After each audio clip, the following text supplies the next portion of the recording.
Muito boa noite, senhoras e senhores. Boa noite a todo mundo que está acompanhando mais uma live no canal do Pedrosa. Ufa! Ufa!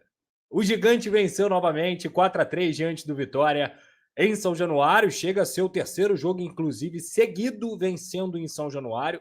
Conseguiu vencer o Bahia, venceu o Cruzeiro, venceu o Vitória. Já tinha empatado com o Ceará em uma partida que o Vasco deveria ter ganhado e também empatou com o Botafogo. Então são 5 jogos aí seguidos depois da partida contra o Corinthians, sem saber o que é vencer, sem saber o que é perder, na verdade, em São Januário. 3 vitórias e 2 empates, o que faz com que o Vasco também praticamente se livre do pensamento de rebaixamento, uma coisa que eu já tinha falado aqui em outros momentos. Tem que olhar para cima, tem que pensar nas primeiras colocações, que eu digo, ficar na primeira parte da tabela. Esse é o campeonato do Vasco, e sem errar no quesito pontuação, porque hoje era uma obrigação para o Vasco vencer o Vitória. O Gigante da Colina conseguiu, mesmo aos trancos e barrancos, mesmo com polêmica, mesmo com muita coisa que a gente vai comentar aqui, vencer o Vitória em casa, tá? Então, um jogo.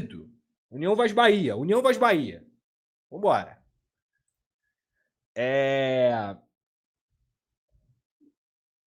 Muito sincero com a análise do primeiro tempo. O Vasco fez o gol e recuou, baixou suas linhas, mostrou uma falta de intensidade totalmente inexplicável, principalmente quando fez o gol. O Vitória já tinha crescido na partida, e aí tem um grupo da alta cúpula vascaína, em que temos grandes nomes, podemos dizer assim, da mídia brasileira, e um grande nome se chama Otávio Neto. E ele disse, assim que o Bahia empata, tava na cara. E tava. O Cazé também já tinha me dito, e tava na cara.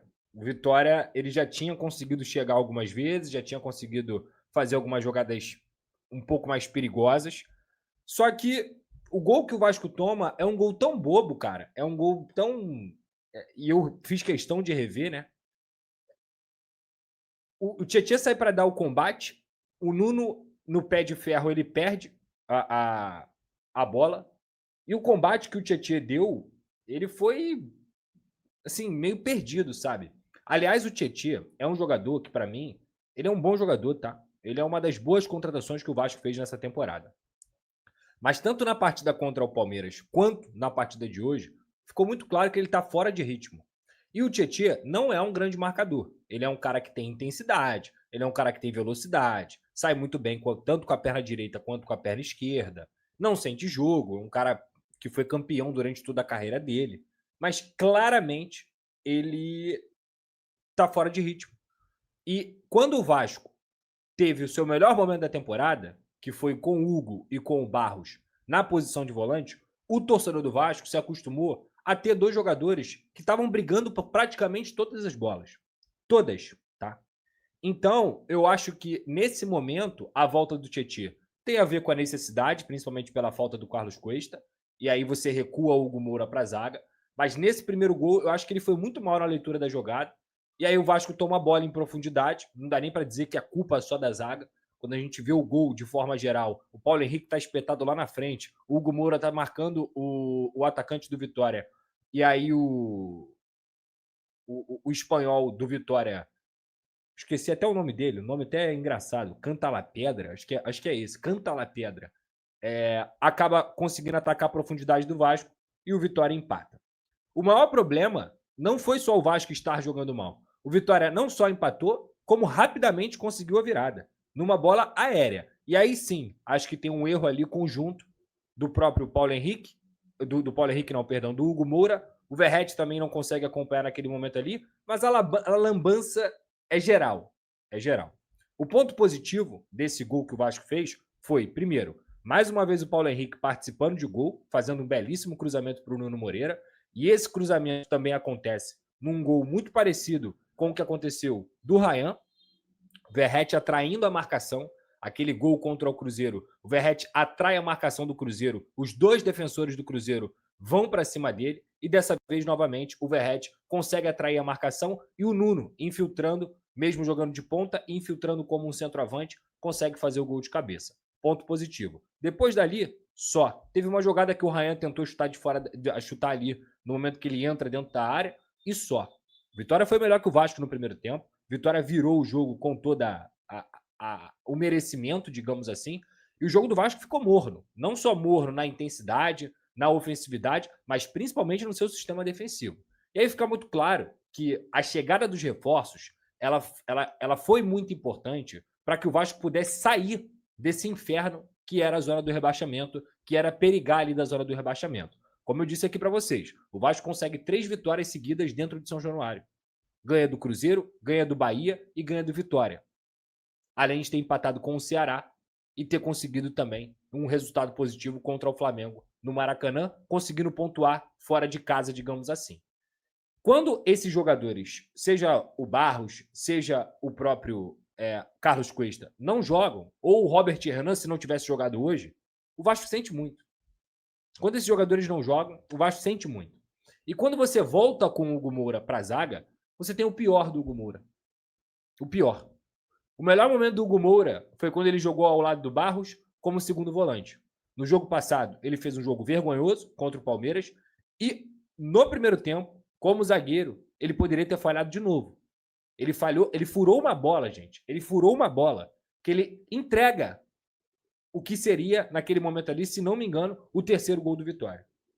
E, cara, isso não tem a ver só com o Hugo. Isso tem a ver com o Cacuete. Você vê a diferença de postura do Carlos Cuesta como zagueiro ou do Robert Renan como zagueiro, porque eles são zagueiros, eles sabem saltar a linha, eles orientam a defesa, eles sabem quando não tomar a bola em profundidade, eles sabem quem vai dar o combate e quem vai dar a cobertura.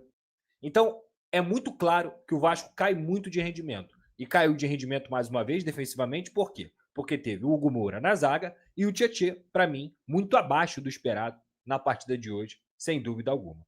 Então, o Vasco sofreu defensivamente. O Pumita não fez um bom jogo hoje. O Paulo Henrique, defensivamente, também não fez um grande jogo. O Barros é um cara que segurou ali o piano, mas com a bola ele também não foi tão bem. Então, o Vasco, de forma geral, eu senti um Nuno Moreira também muito cansado fisicamente, e isso fazia com que ele não pudesse ajudar o Pumita no lado esquerdo. O Ryan até conseguiu dobrar ali com o Paulo Henrique, mas também no começo do jogo não estava tão aceso, digamos assim. E o Coutinho e o Verratti sem a bola, a gente já sabe como é que é, são jogadores que têm dificuldade nesse quesito. Sem dúvida alguma, com a bola, principalmente quando o Vasco tomou o segundo gol do Vitória, o time ficou mais engessado. A gente está falando de um Jair Ventura, que é um técnico completamente especialista em fazer ferrolho, em fazer retranca.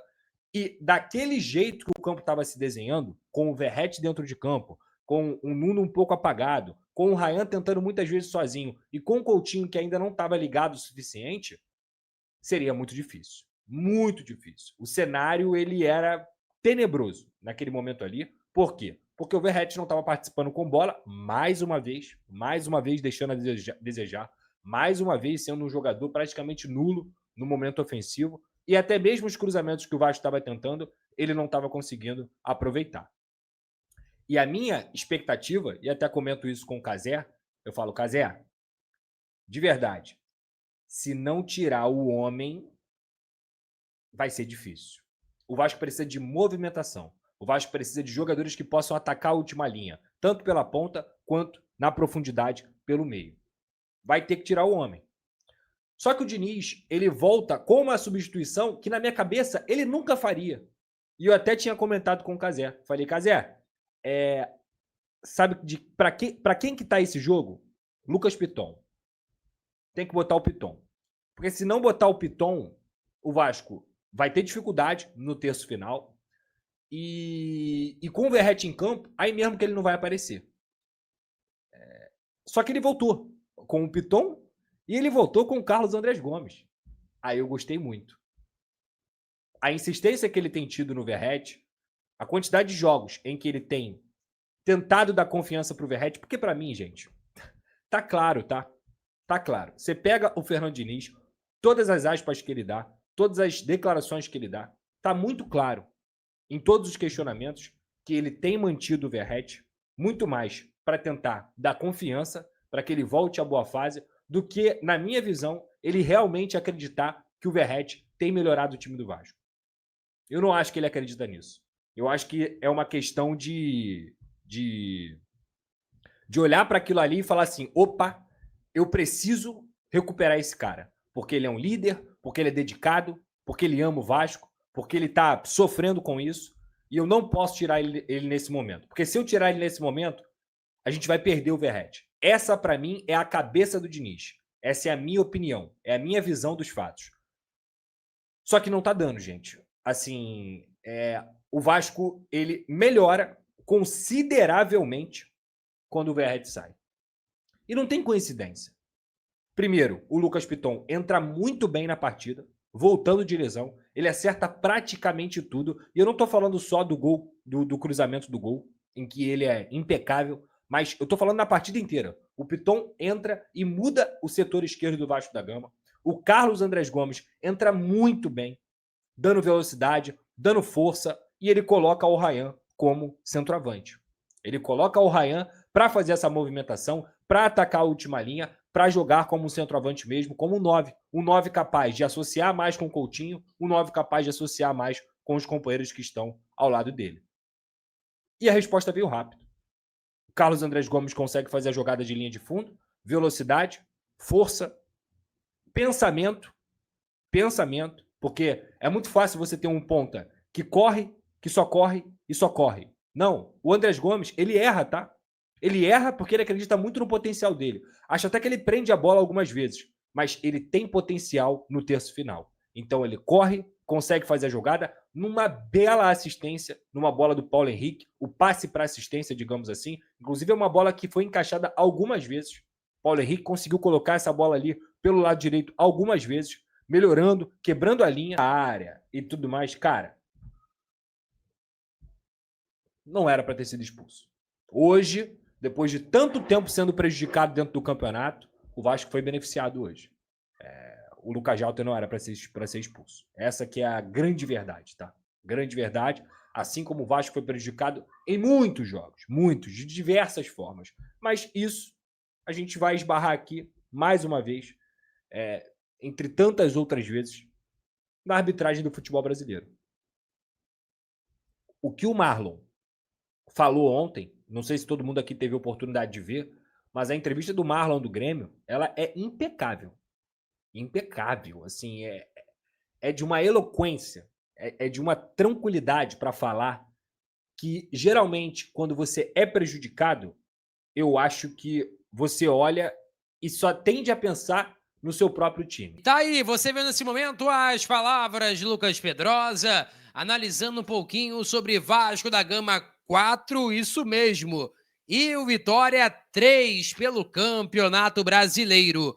Quero saber de vocês agora, o que vocês acharam dessa partida? Eu acho que é aquela famosa partida que é teste para cardíaco. O Vasco da Gama agora mira uma possível Libertadores de forma direta. Foi inclusive as palavras do técnico Fernando Diniz, e o Vasco da Gama conseguiu uma belíssima vitória. Lembrando que a equipe do Fortaleza venceu de virada, isso mesmo, 2-1 a equipe do Juventude, e na medida do possível ali, entre Juventude e Fortaleza, foi um placar bom até para a equipe do Vasco da Gama, porque o Fortaleza está mais ali embaixo um pouquinho na tabela de classificação.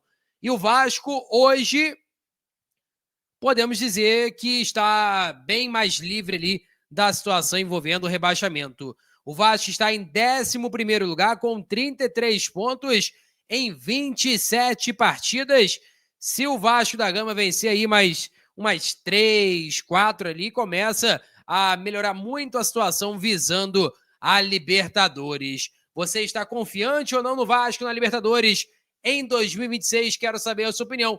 Coloca nos comentários que eu vou estar lendo geral. Peço a você que deixe o like, é muito importante para o nosso canal. Acione o sininho de notificação para não perder nenhum conteúdo. Nossa meta é alcançar o mais rápido possível 70 mil, conto muito com a sua ajuda e também com a sua moral. Vou ficando por aqui, valeu, tamo junto e é nóis! Fui!